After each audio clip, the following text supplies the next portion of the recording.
Macam kita buat macam ni, kita akan ambil sampel, proses, hantar kepada lab. Tapi dia orang tak akan hantar kepada lab, sebab bila hantar ke lab tu kos akan sangat tinggi lah untuk satu sampel. Jadi dia orang ada satu cara, dia ada macam dia punya chemical lab dia sendiri.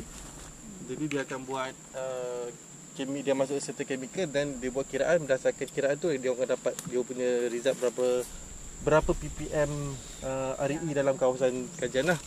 Tapi kita tak buat macam tu, sebab kita buat untuk kajian. Jadi dapat sampel kita hantar ke lab, kita dapat terus full. Untuk sampel tu berapa RE tu dan pecahan dia, maksudnya dari sirium berapa, semua pecahan 18 elemen tu lah. Kehendak kawasan tu dia punya geologi dia adalah granit. Sebab RE ni dia datang daripada granit tu lah, maksudnya lulu hawa granit yang bila ada proses lulu hawa dia akan jadi tanah apa semua. Dalam tu ada mineral biotite dan mica apa sebagainya, dia akan terurai dan kat situlah yang kita panggil RE bearing mineral lah. Dan itulah akan ada menyebabkan ada RE dalam kawasan tu. Kita kata tanah ni bagi kerjasama lah, maksudnya bila kami nak buat persimpulan ni dia tidak terlampau susah, tidak terlampau sukar untuk kaki tangan kami buat lah. Itu je lah.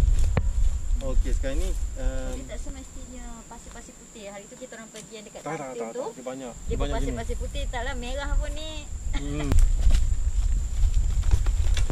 Buat segitu tu. Berapa meter kedalaman tu? Yang sini 1, 2, 3, 4. Ini 5 ke 6? 4 ke 5. 4 ke 5. Sini sebenarnya bagus, untuk kami bagus lah, sebab dia punya, kami panggil layer of ore body dia tak terlampau dalam.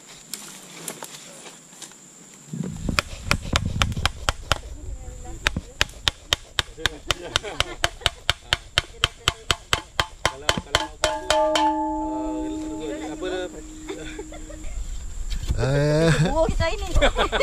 Kita buah je MG. Okey, dah boleh angkat dah. Cakap dengan Cik Adi ni.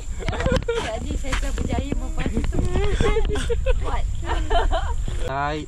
Apa macam saya kata tadi, yang RE bearing mineral yang membau RE ni adalah biotite. Untuk granite lah. Jadi kalau kat sini, kita nampak biotite ada kat sini. Semua, lepas tu kita kata okey, kat layer ni kita akan kata kawasan tu ada potensi. C dengan B ada beza tak? Kekeruhan dia tu berbeza. Saya nampak tu. Cukup. Boleh sama kita boleh tambah nanti bila dia dah larut, kita tambah sikit lagi, tak apa. Okey. Gitu. Kotak dia. Bagi yang kotak air tu.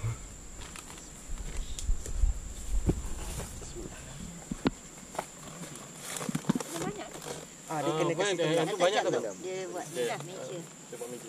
Meja semua. Kita kat side macam ni lah, guna botol. Yalah, biasalah. Lagi duduk lagi. Lagi tu. Tak lagi. Bagi dia sampai jadi memenuhi tanah tu. Rendam ah. Dulu saya ambil arkeologi. Arkeologi. Arkeologi kan duduk dekat site juga. Arkeologi kat mana? Kat Gua Perak tu. Universiti mana? USM. Sama USM. Oh. Macam ni lah kita tengok lah. Untuk layer B dengan layer C, dia berbeza sikit kekeruhan. Walaupun kandungan dia keruh lagi sikit. Jadi sebab tu kalau lagi dalam lagi keruh. Ya, sampai dekat dia punya kita panggil ore body lah ni. Kat sini. Kawasan lower B sampai kat C. Dia punya kawasan kita panggil ore body. Kat mana yang paling tinggi? Cina dah. Letak sikit je. Sikit je. Ini oxalate dah. Ini oxalate, letak lagi sikit. Lagi. Lagi sikit. Sekali push lagi. Okay. Oxalate banyak tak apa. Bahaya lah sebenarnya. Kalau lombong haram, Terus. dia akan keruh, tengok keruh sikit. Keruh kan sekejap. Berjaya dah Dato' Anis. Berjaya Kita menghasilkan panggil Saya kena tukar sekejap. Saya punya ni. Kena sambung geologi.